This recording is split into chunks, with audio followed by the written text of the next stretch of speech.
6 a.m. on the West Coast, 9 a.m. on the East Coast of America, 2 p.m. in London, 7:30 in Mumbai, India, 11 p.m. in Kyoto, Japan, and in Malaysia, it's 1943. I'm Jay Sheldon, and I'm not wearing pants. Howdy, howdy, howdy. Welcome in, welcome in. Facebook Live, YouTube Live, Twitch.tv Live, and a very slow Rumble.com Live. The lag in Rumble tonight is so bad, and I have no idea why. But we are live on Rumble as long as the connection lasts. But we're like 20 minutes behind, so I don't know. Facebook looks good. YouTube looks solid. We're good over on Twitch.tv, so whatever. We'll get there. Hey, look at this! A new shirt tonight. My significant other bought me a new shirt, and it's a Snoopy shirt. I love this. It is so cool. It's got Dancing Snoopy and Woodstock all over it, and it's just covered everywhere with Dancing Snoopies and Woodstocks. So very cool. And that leads us nicely. Speaking of little dogs named Snoopy, how about a little dog named Miko? Miko update. Miko update. The little girl is doing well. She had 2 big walks today. One, because it rained here in the afternoon from about 4 or 5 o'clock all the way up until 7, 8 o'clock at night. So we went out for a walk really late, like 8:30. So we did about a half an hour around the neighborhood pull. And then I got back and got the live stream set up very quickly because there were a few things I should have taken care of earlier today. I didn't. So a couple of last minute things, but we got them all done. We got live exactly on the air at 10, and Miko is hanging out in the other room having a little air con. So she got a couple of big walks today. In fact, this morning we discovered a new park right next to our area, which is just across the street, and it's very beautiful. So we'll be heading over there more often than not. So Miko's doing well. She's eating me still out of house and home. She's going nuts with the food, eating all her kibbles, eating all the food we cook for her, eating all her wet food. She's up way over 10 kilos again, so her weight's come back. And I wouldn't be surprised if at this point she's probably over 11 kilos. She was 11.4 at her heaviest. Then she got sick. She lost almost a couple of kilos. But, hey, and look, she's here. Come on in. Come on. You won't be on camera. I gotcha. Hello, buddy. Remember me? Oh, I know. You look so scared. There she is. Oh, she got her nose stuck on the microphone. There she is. Cool. Oh, who is that beautiful dog? Who is that gorgeous one? Yeah. Look at that. You are so pretty. Miko hasn't been on a live stream in forever, but she's hanging out now. You doing all right? Yeah? You came out of the aircon for a change, huh? There you go. Look at that. She is so fat. Okay, she's not fat. She's solid like a rock. How you doing? All right, buddy? Everybody wanted to say hi to you. If you're listening on the podcast, you got to go to either Rumble or YouTube and check out our video version so you get to see the little lady. She's finally here. Thank you for popping by, Miko. All right? You good to go? Or you just want to hang out? You look comfortable. Yeah? Okay. All right, here we go. Here we go. You ready? Watch the cables. Oi! You're good. You're good. There you go, buddy. All right. Good job, bud. Now she doesn't want to go away. All right. I'm so happy she actually made it on the show. Good girl. Good girl, Miko. Now she won't leave. All right. Cool beans. You want to come up some more? I know, but it's impossible to control all the things and a dog, okay? Sorry. Oh, man. All right, so do check that out if you are listening to the podcast audio-only version. Just go over to Rumble/Jay Sheldon or YouTube channel Jay Sheldon Malaysia, and you can see the video playback of our show. All right, it is... Here in Malaysia, it's less than 2 hours away from officially being Turkey Day. And if you're listening in the U.S., you have about another 12 hours to go before it's officially Thanksgiving Day. Thanksgiving, which is, I was about to say, a U.S.-only holiday, but it's actually not. We'll tell you more about that coming up in just a bit. But strangely enough, Thanksgiving is not just celebrated in the U.S. And along with the celebration of Thanksgiving, there are some strange and weird things about this holiday. It is a day to give thanks, to be thankful for all that we have.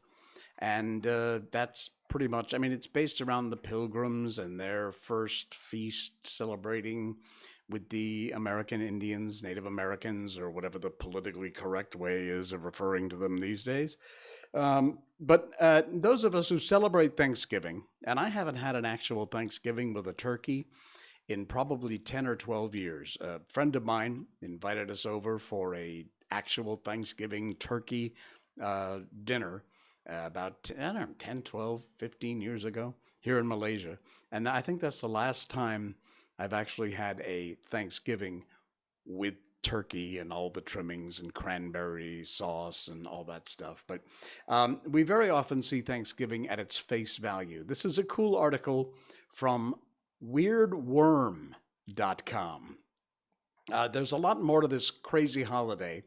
In fact, what is the Robert Downey Jr. film with one of my um Una Chaplin and I can't remember the name of it now. It's a Christmas film, but it's based around Thanksgiving. It's brilliant, brilliant film. It's just amazing. If you, I'll think of the name of it and I'll get back to you on it. There's more to the holiday and stories and history behind this, which are worth remembering for Thanksgiving. So if you're getting ready, or maybe you're cooking and preparing for Thanksgiving dinner, just give a listen here. Some interesting facts about this traditional holiday that you may not know. This, by the way, this picture is a very traditional. You got the pumpkins and some green beans, some mashed potatoes, some all kinds of stuff, squash, cranberry sauce, and of course the big old turkey in the background here. The first Thanksgiving was only eaten with spoons and knives. Forks are something people take for granted nowadays, but imagine eating your turkey with a spoon only and a knife. The reason for the fork being absent was because it wasn't brought by the Pilgrims in 1620. It was introduced about 10 years later, the fork, by Governor Winthrop of Massachusetts, and it was not really popular to be used for eating until about the 18th century. And here's what I was saying. Thanksgiving is not just celebrated in the U.S. If you don't know, Canadians also celebrate their own form of Thanksgiving. They do not, however, celebrate it on the fourth Thursday of November, which is the traditional day for the U.S. Thanksgiving. Theirs is the second Monday of October in Canada. Throughout their history, Canadians have known to celebrate days of thanks, but it was after the American Revolution when Americans who were still loyal to Britain moved to Canada. You know, I never thought about that. After the Revolutionary War, when we won our independence, what about the people who said, I don't want independence? What happened to them? Well, unlike Whoopi Goldberg, who threatened to move out of the country if Trump won, these people actually put their money where their mouth was and moved. They went to Canada. They brought their traditions of Thanksgiving with them, and that's how Canadians started celebrating Thanksgiving. Is it a presidential tradition to pardon one turkey every year? The tradition started in 1947 with President Truman. He handpicked a turkey, then sent it off to live the rest of its days at Frying Pan Park in Herndon, Virginia.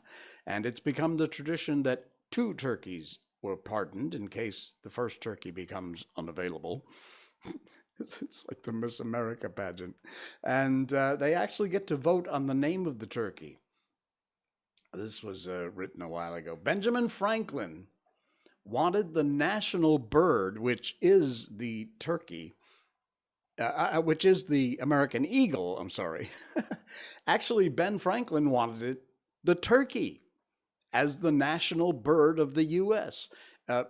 Fortunately, they decided to go with the bald eagle, but Jefferson was opposed to the idea, fought Benjamin Franklin about it, and it's been rumored that Franklin named the male turkey Tom in retaliation because of Thomas Jefferson. Franklin's reasoning was the turkey had a much greater significance to the American people, being a main food source for the Pilgrims, and he claimed the eagle had bad moral character. Good old Ben Franklin.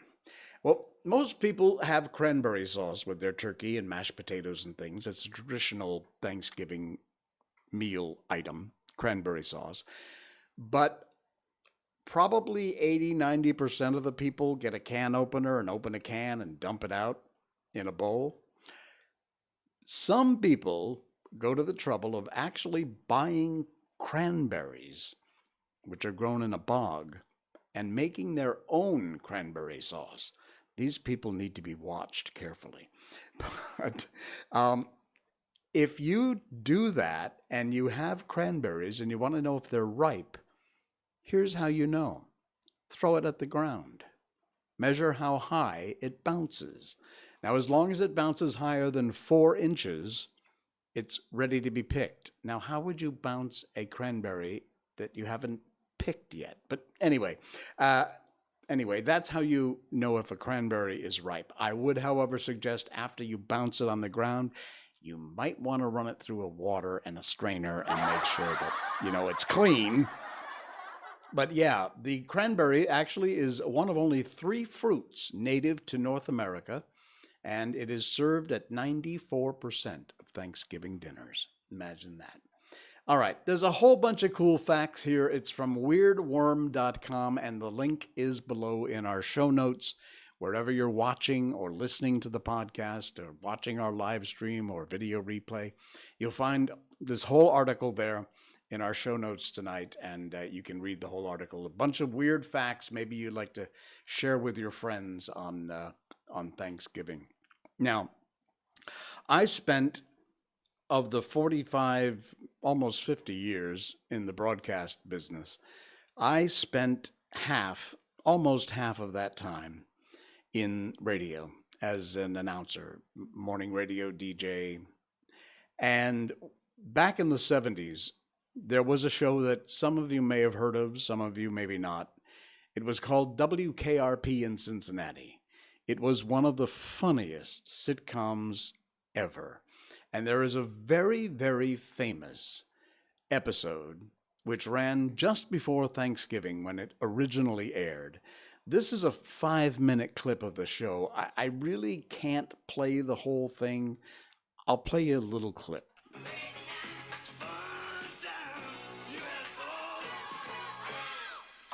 Fellow babies, and now it's time to go to our live remote man on the scene at the Pinedale Shopping Mall for the big WKRP turkey giveaway. So, take it away, Les Nessman.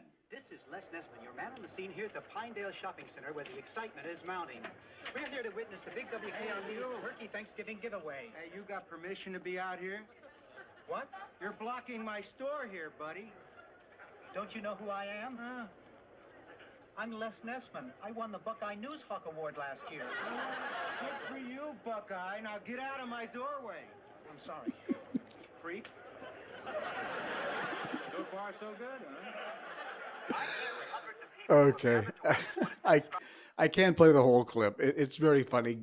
There's a link to this YouTube video in our show notes if you want to watch it. Please do. I encourage you because it is funny as hell. And what happens is the station, the fake radio station that the sitcom is based at, WKRP in Cincinnati, wants to give away turkeys. So they they fly in a helicopter and over a mall parking lot, and they throw the turkeys out of the helicopter, not realizing that turkeys can't fly. And consequently, the turkeys all splat on the ground and all hell breaks loose. You got to watch the episode. Please do yourself a favor. The link is in the show notes. It is really, really a funny episode. But here's something you might not know. It was based on a true story. It actually happened. The true story behind the famous WKRP turkey drop. This is from ACR Newsfeed, blogspot.com. The link's in the show notes. Again, you can read it. But almost anyone who's ever worked in radio has a story about a station promotion that went off the rails. I've got 1,000 of them.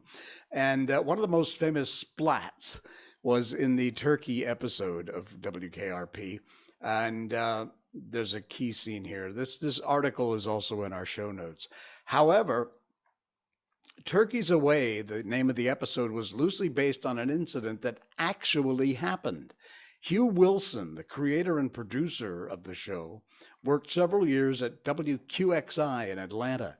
QXI was a powerhouse top 40 station, and Wilson then moved to Los Angeles. A lot of the people in the plot in WKRP were actually based on Wilson's experiences at WQXI.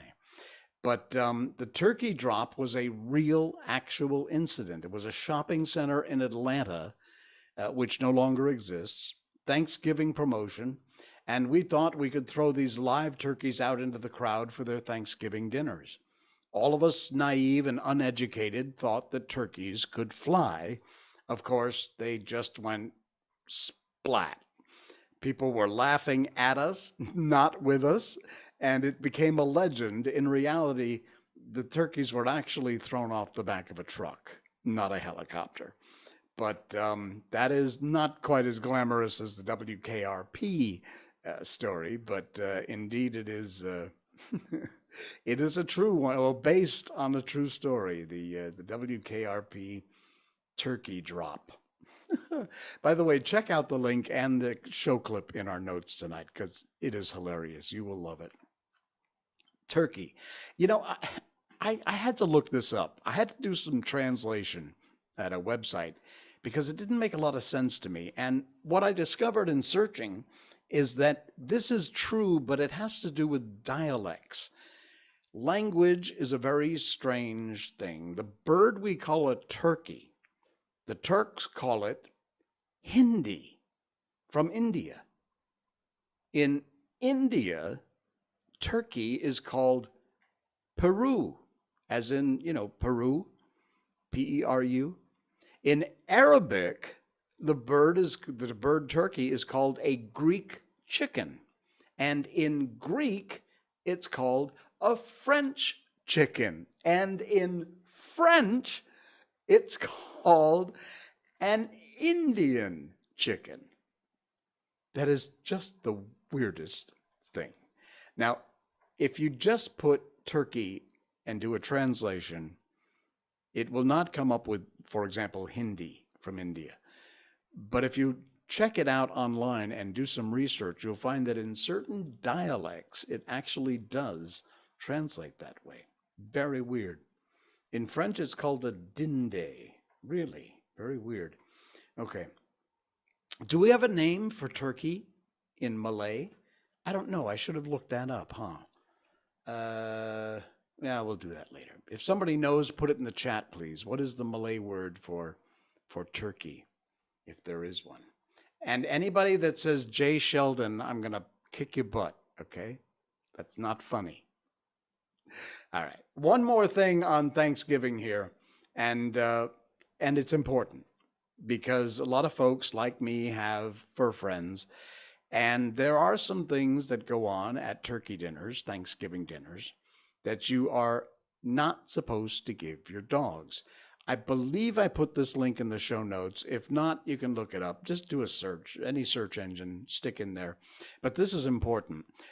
If you're having a Thanksgiving dinner, there are some things your dog can have that are a traditional part of these Thanksgiving dinners, and some things they cannot have. Dogs are cool with carrots, celery, corn without the cob, sweet potatoes, green beans, apples, no core and no seeds. The seeds actually contain a minute amount of arsenic. I don't know if you knew that or not. Pumpkin's okay. Rice is cool. Quinoa. A little cheese. Don't go crazy because they'll eat every bit of it you give them. And turkey is also okay, but preferably no skin, no fat, and no bones. The bones splinter as opposed to beef bones and things, but the turkey bones, like chicken bones, splinter and can stick in. So turkey's cool, but no skin, no bones. Now, a lot of people also have ham in place of turkey on Thanksgiving. Ham is a no-no for dogs. I've never heard that before, and I don't know why, but it says dogs cannot have ham. Chocolate, of course. Most people know don't give dogs chocolate. Garlic, leeks, onions, grapes, raisins, which are pretty much just grapes. Raw potato, mashed potato. Now, those are two I didn't know because, dogs eat potatoes, but apparently raw and mashed potatoes are not good. Raw dough is not good for dogs. Canned cranberry. Pre-made desserts, because honestly, if they're pre-made, you didn't make it yourself, who knows what they put in there, so cautious when it comes to giving that to dogs. Pie filling, same thing. If you open a can of pie filling, you don't really, you check the ingredients, you're never sure. And stuffing, I assume because some of the stuffing and ingredients and spices, not good for dogs. So check out these tips before you just start feeding the dog from the Thanksgiving table, just to be safe and be cautious with the stuff that we share with our friends. All right. So that's way too much time spent on Turkey Day, but it is basically, for all intents, today, or in a very few hours. It will be Thanksgiving Day in the U.S. So to all my U.S. listeners and viewers, happy Thanksgiving. All right. And, this is funny. This is great. I cannot play the actual video clip, sadly, because it contains a lot of really bad words. But I saw this posted on a few of my Facebook friends' things. This video is going so viral, and it deserves it because it's very, very cool. Have I been doubled up, by the way, my voice for the last 10 minutes? Sorry about that. I just realized I didn't have something muted that I should have had muted. But anyway, all right, we got rid of it now.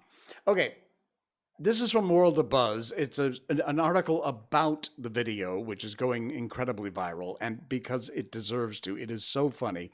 This Malaysian mother teaching her kids local swear words is probably the best thing you're going to see in 2021. A great way to end out the year.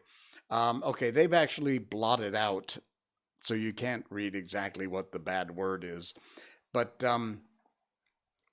if you've ever tried swearing in front of your Malaysian parents, better yet, have your Malaysian parents drop the F-bomb in front of you. We all know curse words don't often fly well in Malaysian households, which is why people are loving this Malaysian mom for teaching her kids local swear words with a burning passion.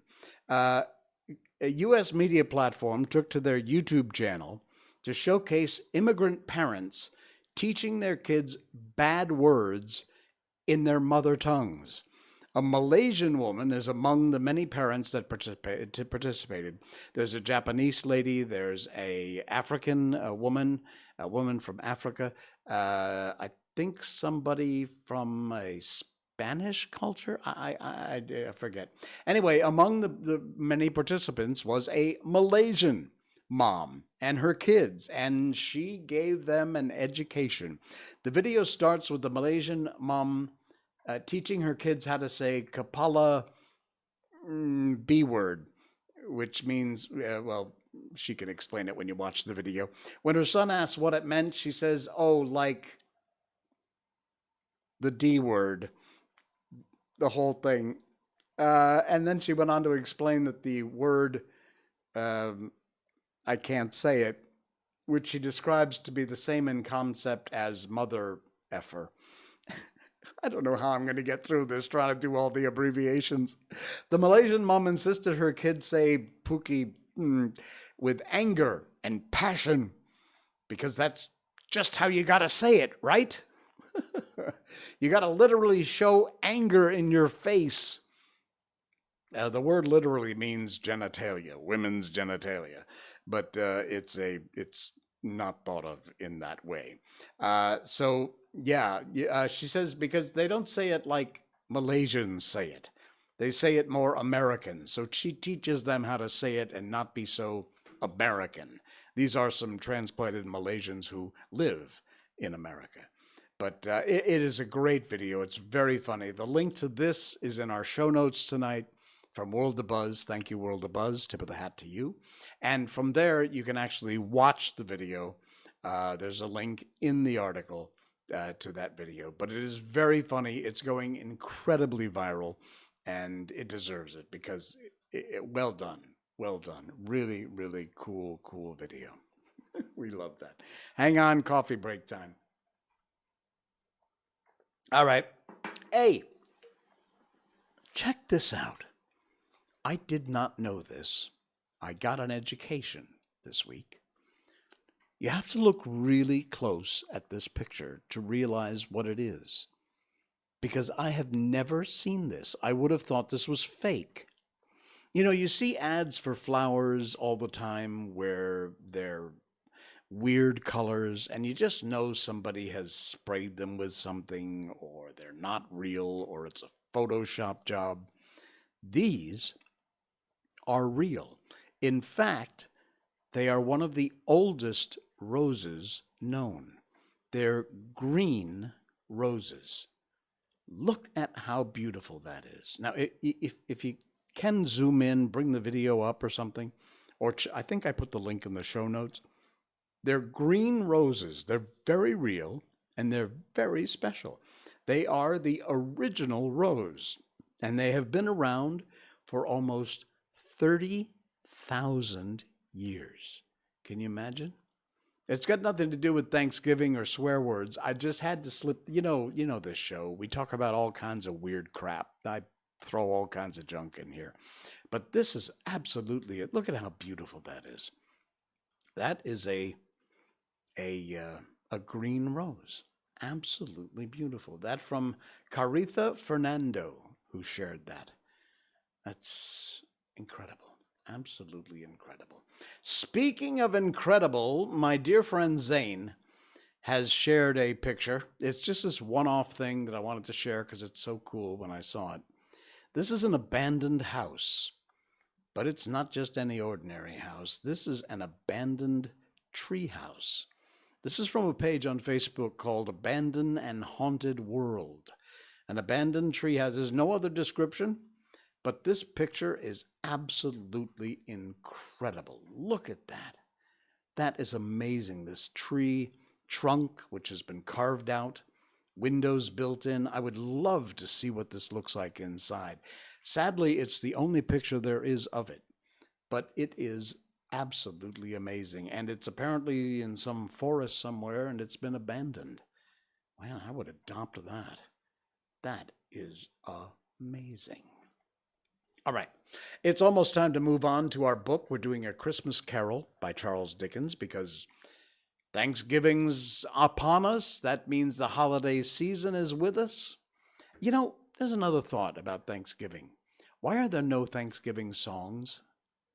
I mean, I know a month before even Thanksgiving, they start blasting Mariah Carey all over. But God help us all. But there are no Thanksgiving songs.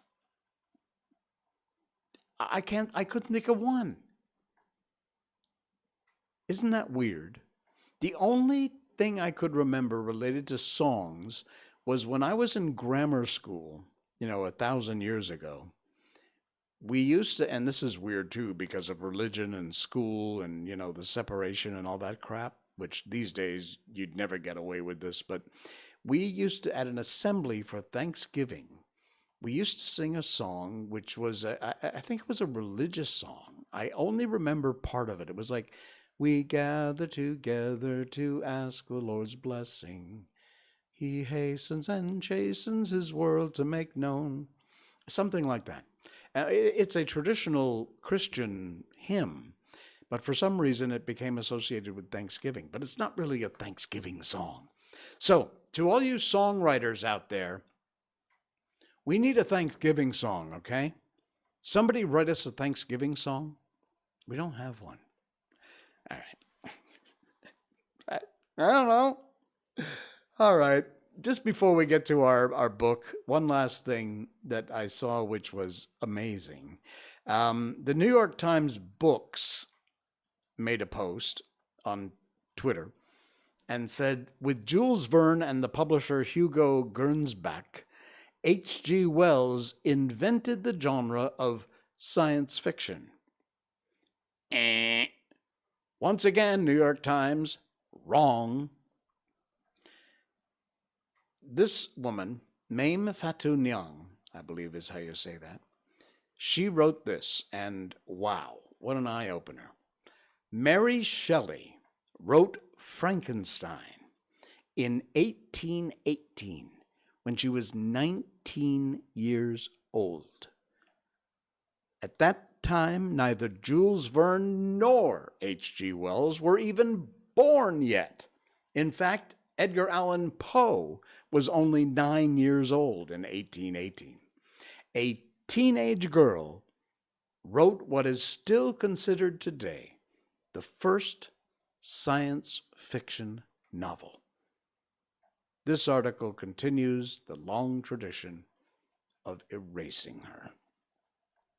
And I'm glad somebody pointed that out. Again, it relates to our classic books. In fact, I should see if Frankenstein, Mary Shelley's Frankenstein, must be in the public domain now. Maybe we could read that coming up. That would be fun. I'll look for it. We'll check it out. But anyway, yeah, back in when she was 19 years old in 1818, Mary Shelley wrote Frankenstein. So there you go. A long time before Jules Verne or H.G. Wells ever thought about being born. Amazing. All right, it's time. It's time. It is time to head over and check out our book. We read classic books on this stream. Yeah, I know. We're weird that way, but we do.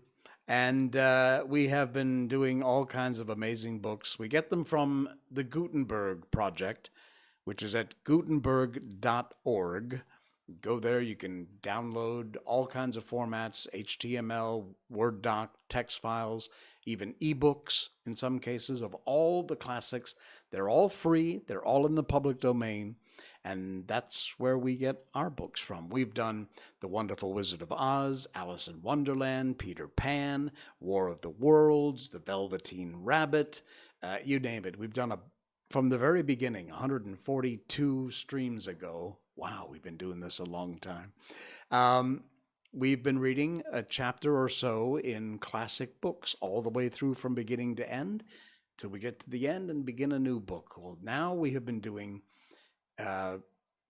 Dickens' A Christmas Carol because it should time out. We're getting into the Christmas season and we're about halfway through our book and we're going to continue that tonight. By the way, just a show note. I just checked over on Rumble, and yeah, we're like 10, 15, 20 minutes behind. The lag over there is so bad. So Rumble, get your crap in gear and get it together, huh? It's really sucking big ones tonight. All right, let's move on and over to our book, and it is a continuation of A Christmas Carol from Charles Dickens. And when we were last here on Monday night, we had just been with the Ghost of Christmas Present, and we're about halfway through that.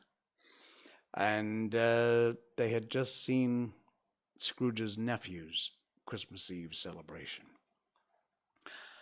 Much they saw, and far they went, and many homes they visited, but always with a happy end. The spirits stood beside sick beds, and they were cheerful, on foreign lands, and they were close at home. By struggling men, and they were patient in the greater hope. By poverty, and it was rich.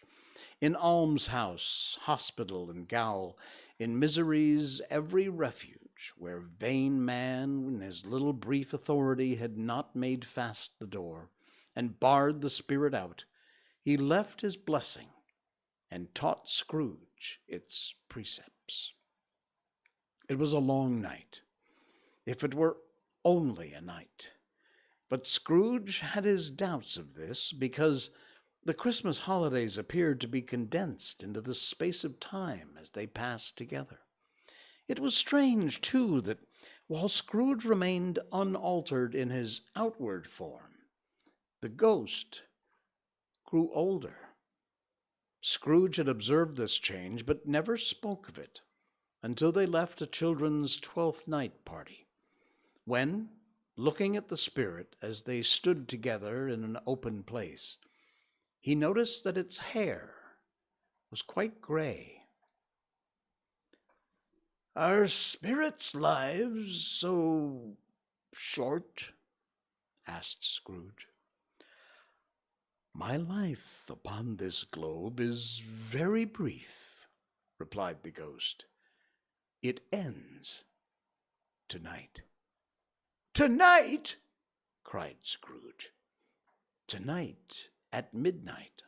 Hark! The time is drawing near." The chimes were ringing the 11:03 at that moment. Forgive me if I'm not justified in what I ask," said Scrooge, looking intently at the spirit's robe. But I see something strange, not belonging to yourself, protruding from your skirts. Is it a foot or a claw? It might be a claw, for the flesh there is upon it, said the spirit in a sorrowful reply. Look there. From the foldings of its robe, it brought 2 children, wretched, abject, frightful, hideous, miserable. They knelt down at his feet and clung upon the outside of its garments.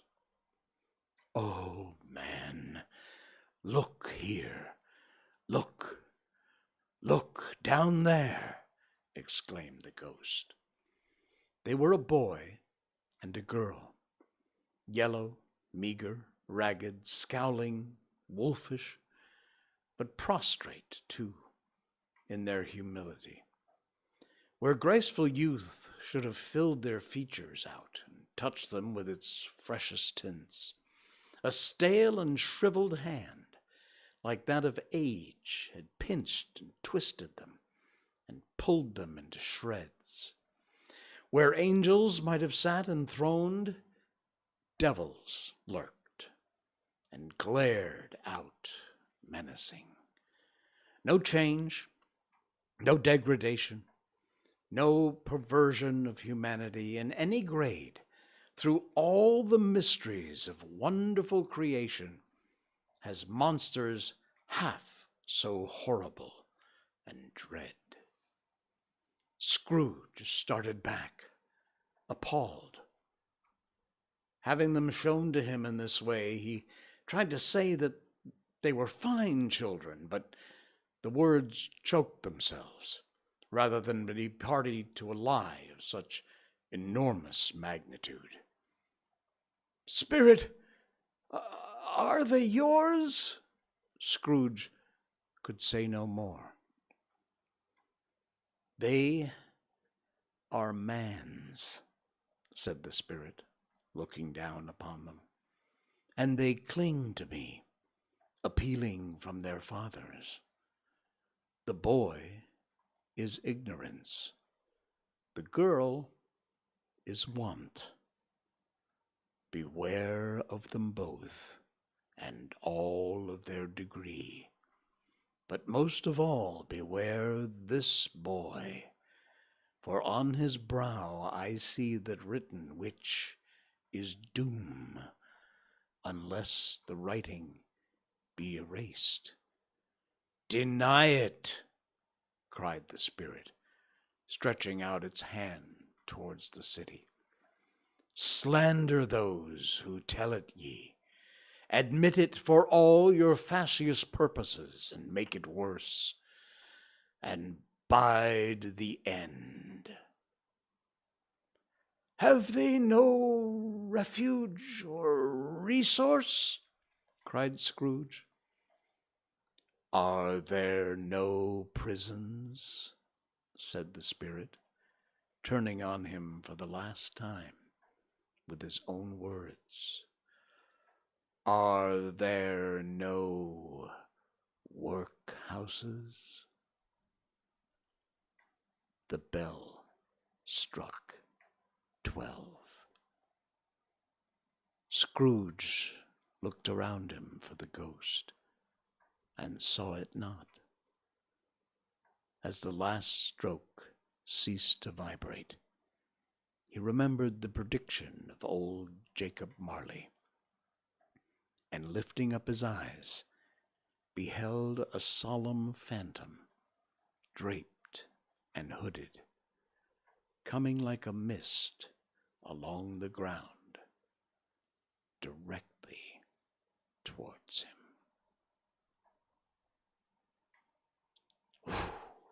Wow. That is the end of chapter 3, The Ghost of Christmas Present.